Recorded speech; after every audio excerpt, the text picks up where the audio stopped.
The morning of June 14th, 2006, arrived with the kind of light that seemed made for weddings, soft, golden, almost forgiving.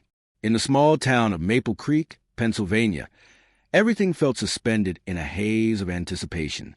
The white church on Willow Street, wrapped in ribbons and wildflowers, stood ready for the union of Eleanor, Ellie Hartman, and Daniel Reed, two names that had become inseparable in the town's quiet conversations. Ellie's mother, Grace Hartman, had been awake since dawn, pacing between the kitchen and the parlor, checking her watch every few minutes. The house smelled of lilies, coffee, and a faint trace of perfume. Ellie's perfume. Upstairs, the bridal suite was a portrait-controlled chaos. Ivory satin draped over a chair, shoes lined by the window, and a veil catching the morning sun like spun glass. The photographer, Michael Lane, arrived early, his camera hanging loosely around his neck. A quiet man in his 30s, Michael had shot dozens of weddings but had never seen a bride like Ellie. She was radiant but restless, her eyes bright yet distant, as if her heart were somewhere else entirely. He began snapping photos, Ellie laughing with her bridesmaids, Grace adjusting her daughter's veil, the bouquet of white roses trembling slightly in Ellie's hands. Between flashes, Michael noticed her gaze drift toward the open window. Beyond it, the field stretched endlessly toward the horizon, green and golden under the summer sun. "You look like you're thinking about running away," he joked lightly, trying to ease her tension. Ellie smiled, a small, fragile curve of the lips. "Maybe I am," she said, half whispering. Michael laughed softly, not realizing he had just captured the last moment anyone would see her that day. By late morning, guests began arriving at the church. The organist rehearsed softly, and the air buzzed with whisper excitement. Daniel stood near the altar, adjusting his tie, glancing repeatedly at the doors. He had always been calm under pressure. A civil engineer used blueprints in order, but today his hands trembled slightly. Grace arrived moments later, smiling through her nerves. "She's almost ready," she told him, "just taking a moment." But minutes turned into half an hour, then 45. Grace called the house. No answer. The maid of honor went upstairs, calling Ellie's name, and returned pale-faced. "She's not there." The room froze. Daniel's expression shifted from confusion to disbelief. "What do you mean she's not there?" "She's gone," the bridesmaid whispered. "Her dress, her shoes, her bouquet, everything's here. But she's gone." By noon, the church was a scene of quiet chaos. Guests murmured in disbelief, their laughter turning to whispers, then to silence. Daniel's best man spoke with the police. Grace sat on the front pew, hands pressed to her face, repeating her daughter's name like a prayer. Detective Sarah Delaney, a veteran of the local precinct, arrived by 1 o'clock. She took statements, gathered details, and combed through the bridal suite. No signs of struggle. No note, nothing but a faint scent of lilies, and an open window that looked out toward the endless countryside. "Maybe she changed her mind," one of the bridesmaids offered weakly. Grace shot her a sharp look. Ellie wouldn't do that. Not to Daniel. Not like this. But no one could explain the missing hours. The car was still in the driveway. Her phone was on the nightstand. The only thing missing was Ellie herself. As evening fell, search parties spread to the fields, their flashlights cutting through the growing dark. Daniel joined them, calling her name until his voice gave out. Michael Lane, the photographer, remained by the church steps, camera in hand. He replayed the last images on his screen. The way Elliot looked out the window, the almost imperceptible tremor in her hands. Something in her eyes had unsettled him, something between fear and determination. He developed the photos at night in his studio, watching her face emerge from silver and shadow. The final frame stopped him cold. Ellie, caught mid-turn, looking directly into the lens. Behind her, in the window's reflection, there was something, a faint figure, blurred but unmistakable, standing outside the house. Michael stared at it for a long time, his heartbeat loud in his ears. Days turned into weeks, and Maple Creek became a town haunted by whispers. Posters with Ellie's face fluttered on telephone poles. The news described her as the runaway bride of Willow Street. Theories multiplied. A lover, cold feet, abduction, amnesia. None fit completely. Grace refused to believe her daughter had simply walked away. She loved Daniel, she told anyone who would listen. She loved her life here. Something happened.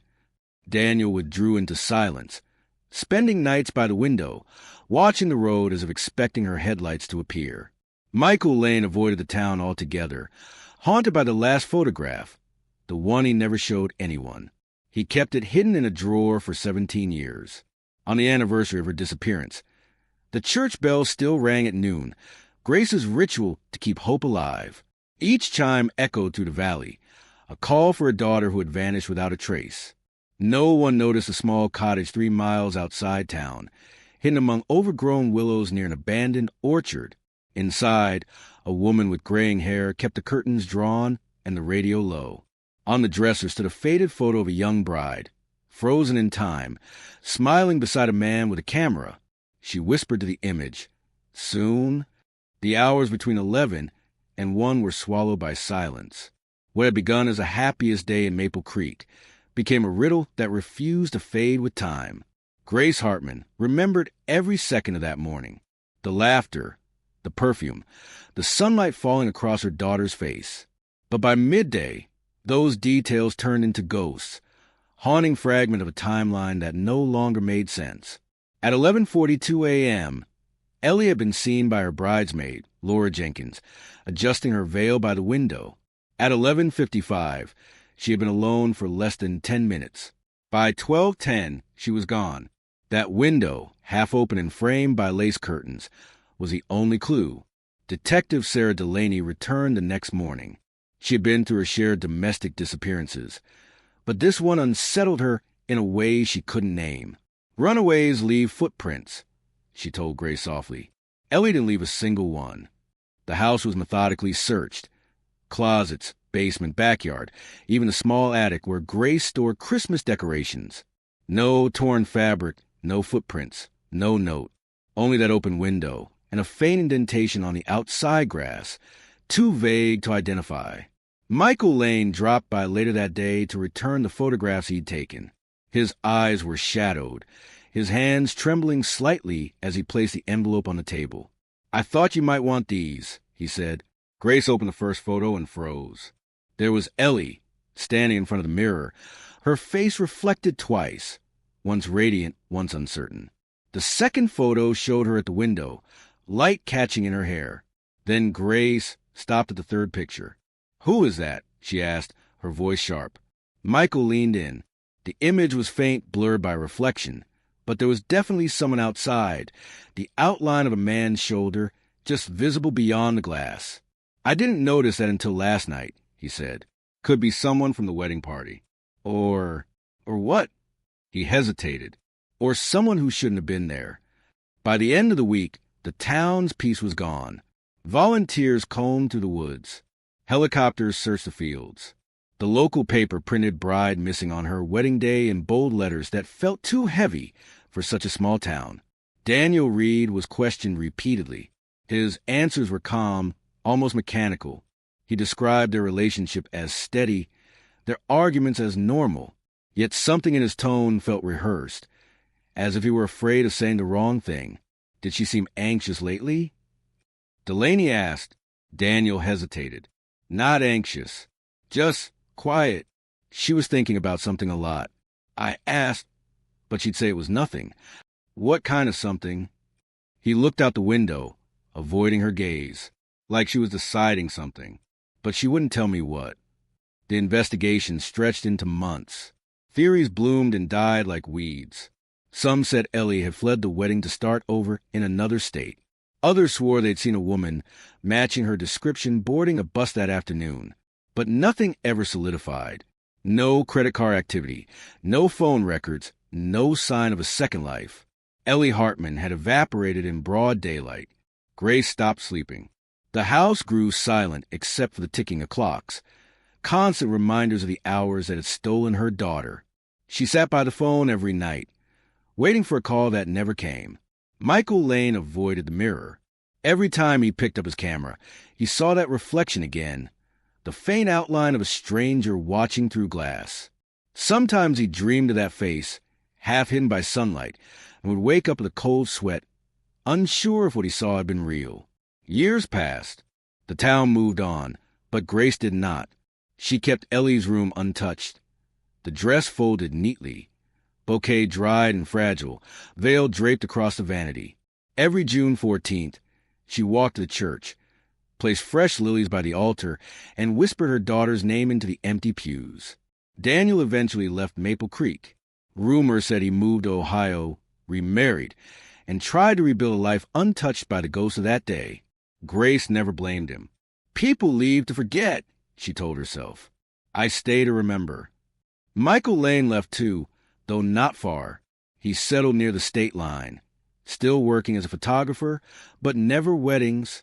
His portfolio shifted to landscapes, abandoned barns, empty streets. Yet, no matter what he photographed, the image of Ellie lingered like an aftertaste he couldn't wash away. 17 years blurred together. The world changed.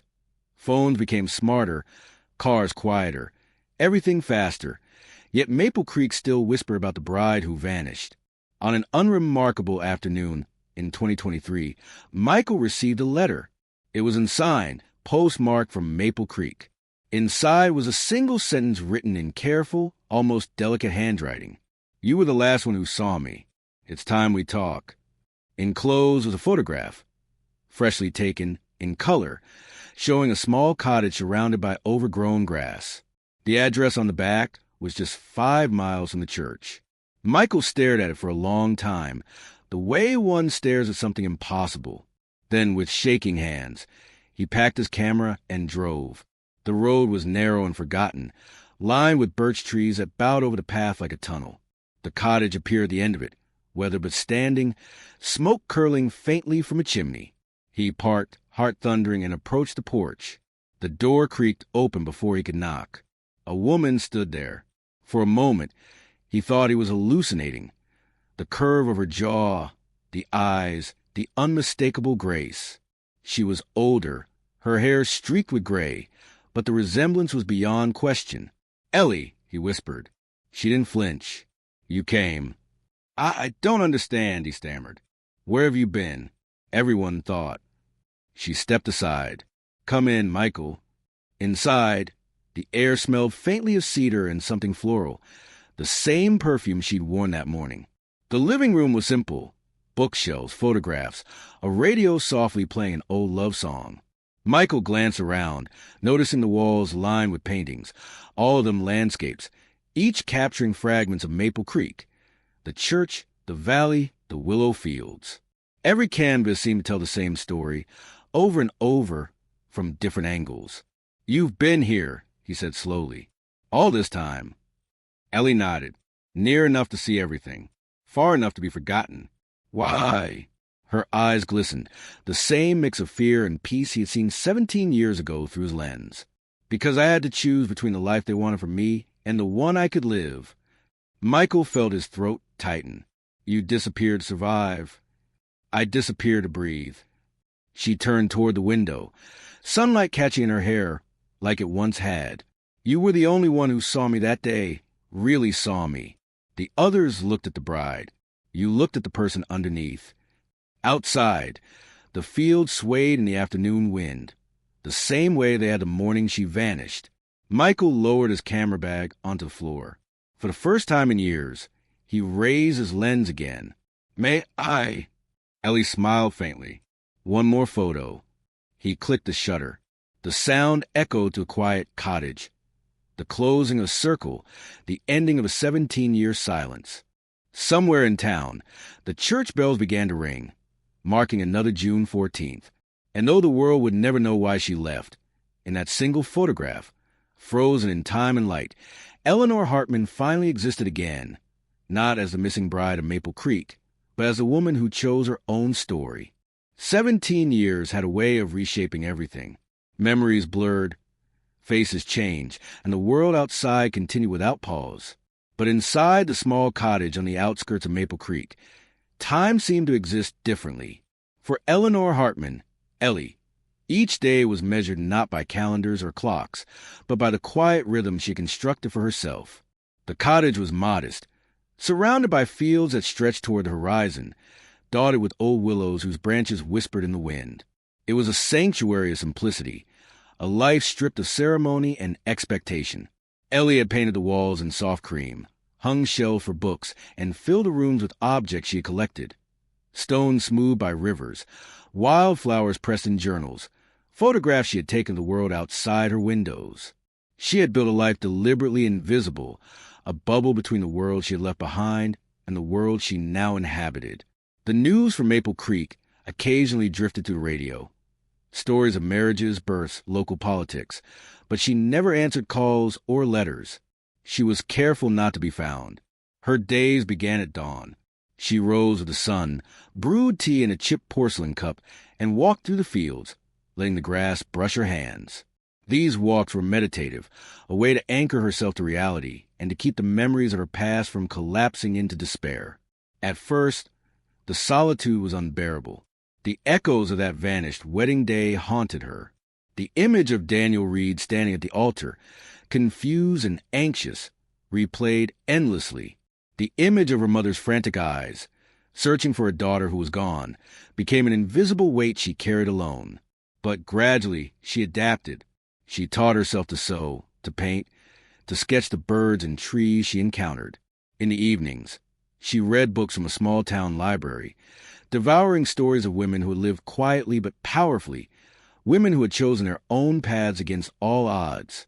Ellie's loneliness was not the same as fear. She had learned to separate the two. Fear had remained in those first months. Fear of being discovered, fear of returning to a life she no longer belonged to, but it had faded like mist over the fields. Loneliness, however, was her companion, patient and consistent. She spoke to it sometimes, as one might speak to a friend in the dark. Her only connection to the outside world was a single man, Michael Lane, the photographer. At first, their interactions were infrequent and mediated through photographs, letters, and the occasional cautious phone call. Over time, she trusted him with fragments of her story. The moments before she left, the overwhelming pressure of expectation, and the necessity of vanishing to protect her sense of self. Michael had become her silent witness, the one person who saw Ellie without judgment, who captured her essence in still frames and quiet understanding. Life in the cottage was structured and meticulous. Each week, she visited the town library in early hours before anyone could notice her. She used cash, wore plain clothes, and spoke minimally to the librarian. She cultivated friendships only with animals.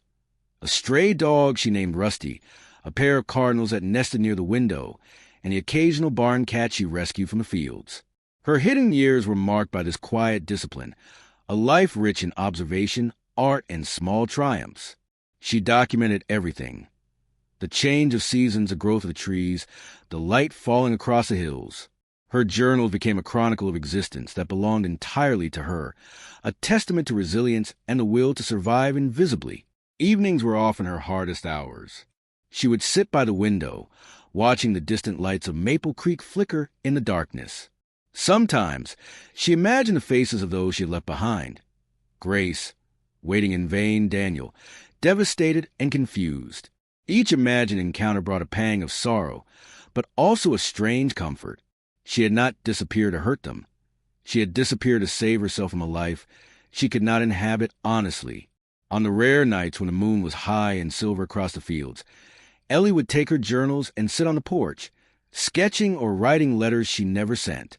She told her story in fragments, in sentences that held both the agony of isolation and the wonder of self-discovery. I lived in shadows so bright they became blinding. I disappeared to breathe, and in breathing I discovered the contours of myself. I am alive, even if the world does not know it. Occasionally, she glimpsed strangers in the distance, hikers, bikers, or hunters passing through the fields. She had grown cautious, observing without being seen, cataloging every intrusion into her sanctuary. Yet, in these small encounters, she sometimes caught glimpses of curiosity, friendliness, and trust. It reminded her that life, beyond fear and absence, was still waiting for human connection. One summer afternoon, a young woman from town wandered near her property. Ellie observed quietly from behind the curtains. The girl carried a notebook and sketched the orchard trees. Ellie's instinct was to retreat, but something compelled her to step outside, carefully, slowly. The girl looked up and froze. "Oh, I'm sorry. I didn't mean to." Ellie smiled gently. "It's all right. You're welcome here." That was the first time in years that Ellie interacted with someone outside her carefully constructed bubble. The encounter was brief, but it reminded her that even hidden lives could brush against the world without being consumed by it. Despite her self-imposed exile, Ellie never stopped thinking about her family. The thought of Grace's grief, Daniel's confusion, and the town's whispers lingered like an invisible tether. She did not attempt to return or explain herself. She had chosen safety over confrontation, solitude over misunderstanding.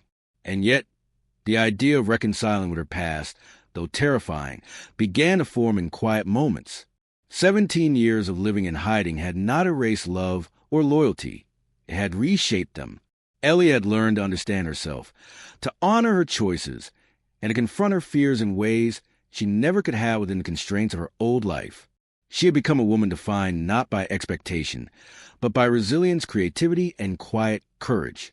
The hidden years were not merely years of waiting. They were years of transformation. Ellie had learned patience, observation, and self-trust. She had cultivated the inner strength that no one outside could see.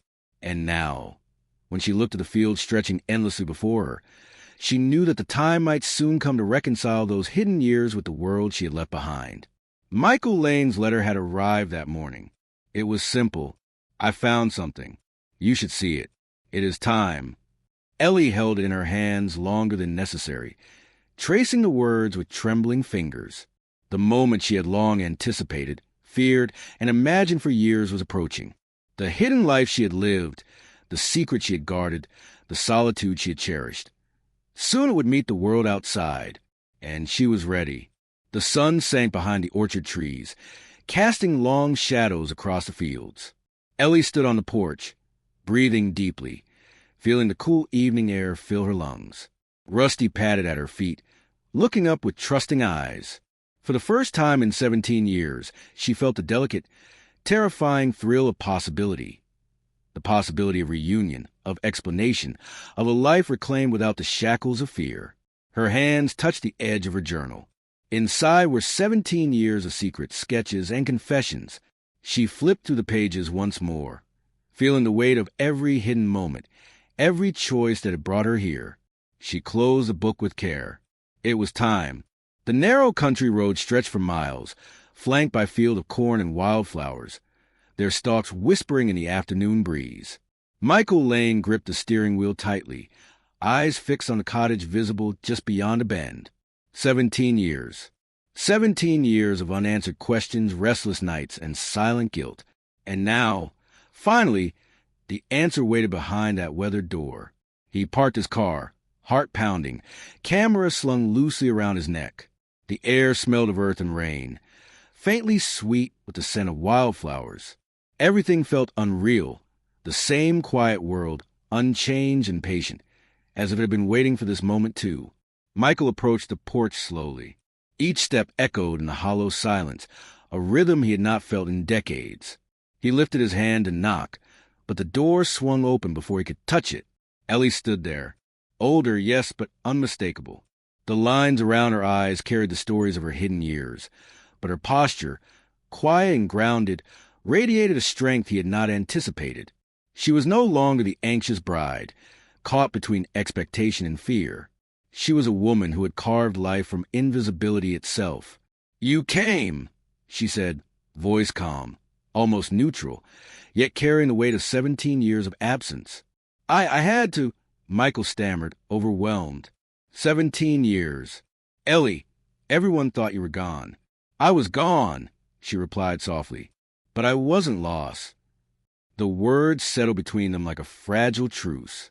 Michael stepped inside, careful not to disturb the sanctity of her space. The cottage smelled faintly of cedar and sun-warmed wood, of old paper and paint. Shelves lined the walls, stacked with journals, sketchbooks, and photographs, an entire life quietly recorded. Michael's eyes caught a series of paintings on the far wall, landscapes of Maple Creek, the church, the fields beyond, each one captured in soft, precise strokes. He stepped closer. You painted all this? Ellie nodded, brushing her fingers lightly across a depiction of the church on Willow Street. I had to remember. I had to see the world I left behind, even if only through paint. Michael swallowed hard. The enormity of what she had lived through, what she had survived, settled over him. Each brushstroke, each journal entry he glimpsed, spoke of courage, isolation, and an unyielding will to remain unseen yet alive. You've endured more than anyone can imagine, he whispered. Ellie smiled faintly, almost imperceptibly. I had to. No one else could do it for me. No one else could live the life I needed to survive. He finally produced the envelope she had sent him, containing the photograph that had guided him here. He placed it on the table, spreading the photo before her. I never understood this until now, he said. Why you hid here, why you disappeared. But seeing it makes sense. Ellie studied the photograph, tracing the edges of the image with her finger. I stayed close enough to see the world I loved, far enough to protect myself, to protect everyone I cared for from my choices. I couldn't let my life hurt them, or me, any longer. Michael nodded, feeling the weight of responsibility he had carried for years lift slightly. You trusted me with this after all this time. Yes, she said simply, because you saw me, not the bride, not the expectation, not the story the town wanted. You saw me. For hours they spoke, carefully navigating the delicate terrain of lost years. Ellie recounted the early days of her disappearance. The first week spent hidden, the fear that clenched her chest each time a passerby wandered near the cottage. She described the painstaking construction of a life built from invisibility. Painting, sketching, journaling, tending to the small garden, and forming silent connections with the animals that roamed nearby.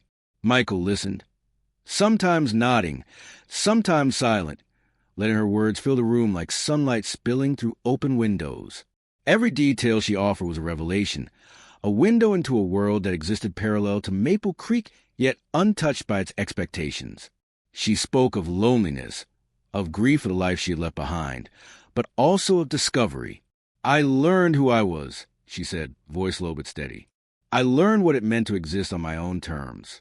I learned that living quietly, unseen, can be as profound as being seen and celebrated. The conversation turned inevitably to her family. Michael could see the pain in her eyes, the tension between love and the knowledge of what her absence had caused. Your mother, he said carefully.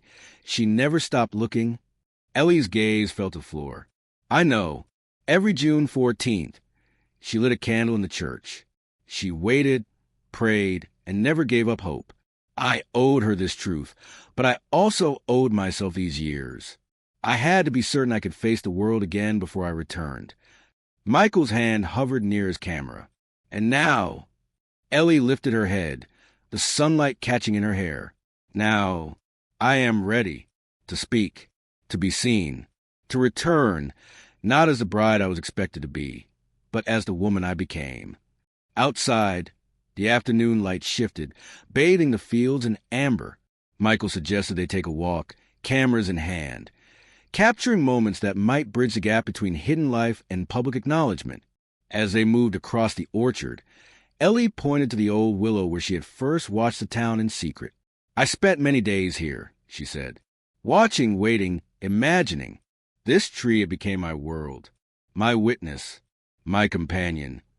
Michael raised his camera. May I?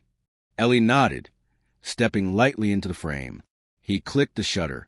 The photograph immortalized her, the strength in her stance, the years of solitude and resilience etched into every line of her face, the quiet triumph of surviving unseen. As twilight approached, they returned to the cottage. Michael reviewed the shots, feeling an odd mixture of relief and reverence. He had seen her before, but never like this. The photographer had always captured her wedding day, the anxious smile, the fleeting moments before she vanished. Now, he captured truth, longevity, endurance, the hidden life that had been invisible to the world. Ellie took a deep breath, setting aside the journal she had brought out. You're going to tell them, aren't you? Michael nodded. Yes, I'll tell them carefully. I'll tell them the story they need to hear. Her eyes softened, a small, weary smile forming. Then it's time. Time to stop hiding. Even if it means facing the shock, the anger, the questions. I can no longer live in the shadow of absence. The revelation spread quickly once Michael returned to Maple Creek. Local news outlets picked up the story. Bride missing for 17 years found. Hidden life revealed by photographer. Headlines flashed across screens. Emails pinged, and the town that had whispered about Ellie for nearly 2 decades held its collective breath. Families and neighbors visited cautiously, unsure how to approach the woman who had vanished and returned. Some cried. Some shook their heads in disbelief. Some offered apologies for having doubted her, or for having speculated on the worst. And through it all, Ellie remained composed, the same quiet dignity that had carried her through the hidden years, now visible to the world. Michael and Ellie sat together one evening, reviewing the photographs she had posed for that afternoon. Each image told a story.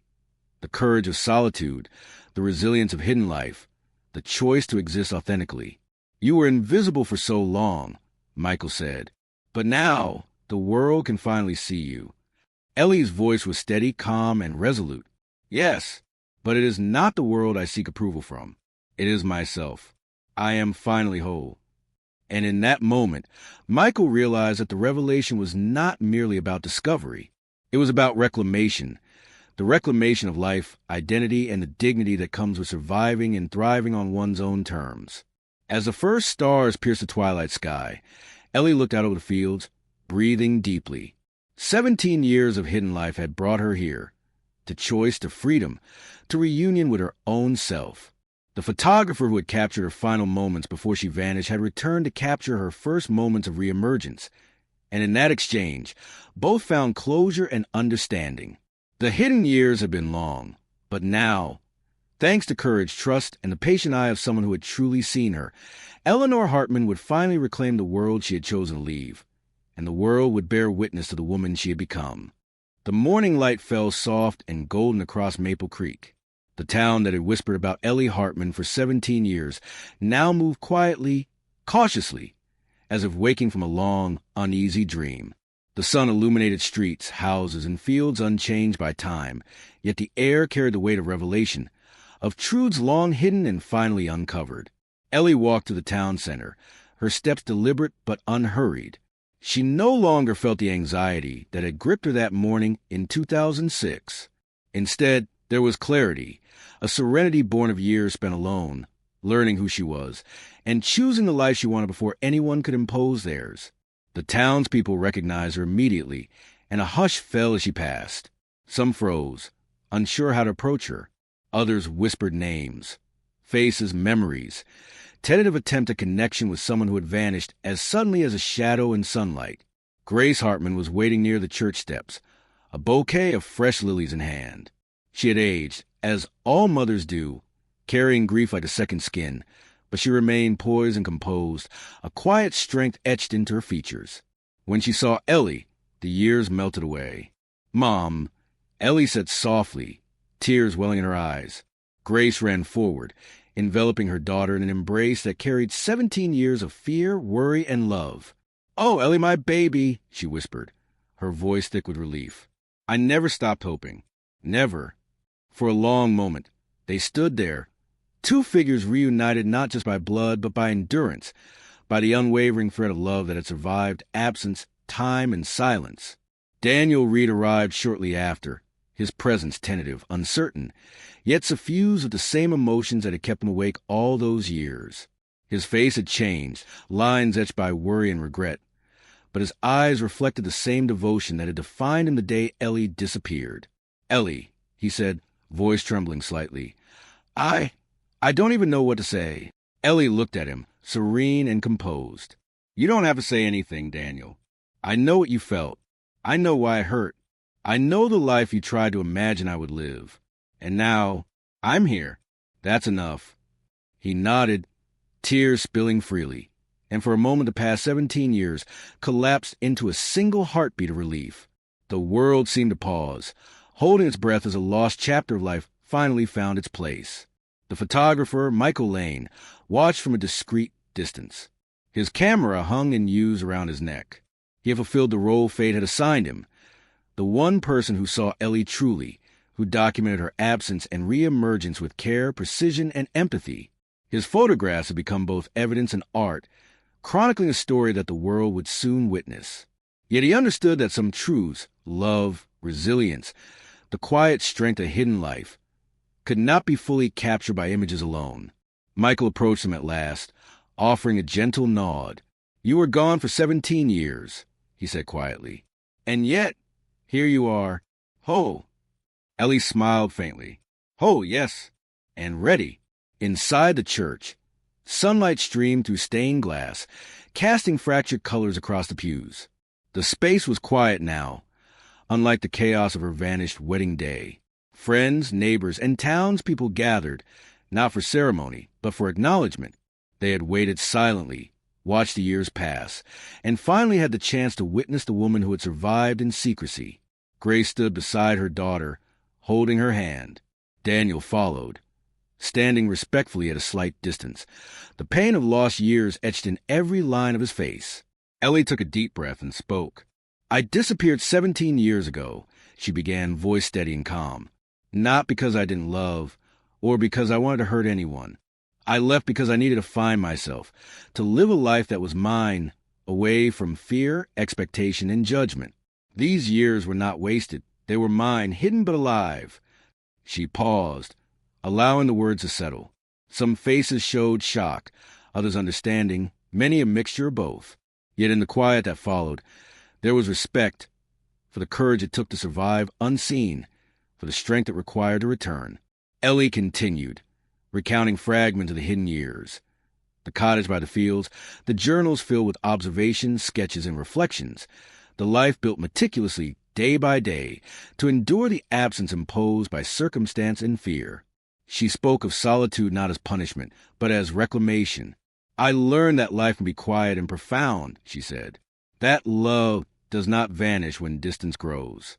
That hope is not defeated by absence, and that we are stronger than we imagine when we are alone with our choices." Her words were both confession and lesson. They resonated with those who had silently judged, speculated, and feared the worst. They reminded the town that life was not always linear, that love could survive absence, and that human resilience was a quiet, formidable force.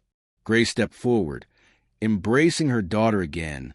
"I am proud of you," she whispered, "not for returning, not for surviving, but for being yourself, for having the courage to live honestly. That is what matters." Daniel approached hesitant and knelt before Ellie. "I'm sorry," he said, voice thick with emotion, "for everything, pain, confusion, the years lost. I hope we can start again, even if differently." Ellie nodded. "We start as we are. That is all we can ask." The church seemed to breathe with them, the sunlight falling gently on each face, illuminating collective relief, understanding, and quiet joy. Years of absence had ended not with confrontation or bitterness, but with recognition and reconciliation. The town slowly returned to its rhythm, yet the story lingered. People spoke in hushed tones about the bride who disappeared and returned, not as a victim or a cautionary tale, but as a testament to survival and choice. Her courage became a silent inspiration, a reminder that life could bend without breaking, that love could endure absence, and that time could heal wounds that seemed impossible. Ellie resumed her life with intention. She maintained the cottage, continued painting and writing, and embraced measured interactions with the town. Each day was an act of reclamation, each smile a declaration of autonomy. She did not seek to erase the years she had lost, but to honor them, weaving them into a story of strength, wisdom, and quiet triumph. Evenings often found her by the window, the field stretching into twilight, rusty at her feet. She reflected on the years hidden from the world, and the years reclaimed, realizing that absence had taught her as much as presence. Michael Lane occasionally visited, documenting her life carefully, not for sensation, but for truth. Together, they chronicled the narrative of survival and reconciliation, the bridge between a hidden past and a restored present. Ellie wrote in her journal, "Love is not the absence of loss, nor the perfection of life. It is the quiet courage to survive, the patience to wait, and the willingness to return. What remains of love is not pain or absence. It is endurance, forgiveness, and the knowledge that we are never truly alone. The first anniversary of her return came quietly. Grace, Daniel, and Ellie walked together to the fields near her cottage. Sunlight filtered through the trees, casting a golden glow on the grass and flowers. They spoke little, but their presence together said everything that words could not. Ellie paused, letting the breeze brush her face. "The world has changed," she said softly, "but the heart remains, and the heart remembers what is important. Love survives. Hope survives. We survive."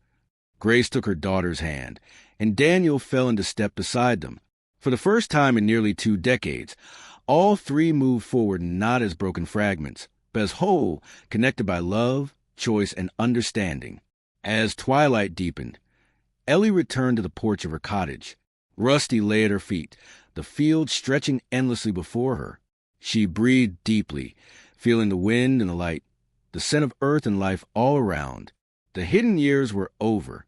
The years reclaimed had begun.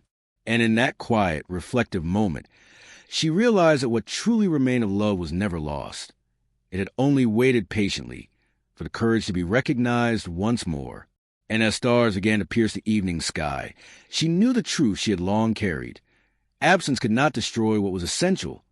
Distance could not sever bonds of heart and spirit, and 17 years of silence could not diminish the enduring power of love. Ellie Hartman smiled. For the first time in her adult life, she was fully present, fully herself, and fully alive.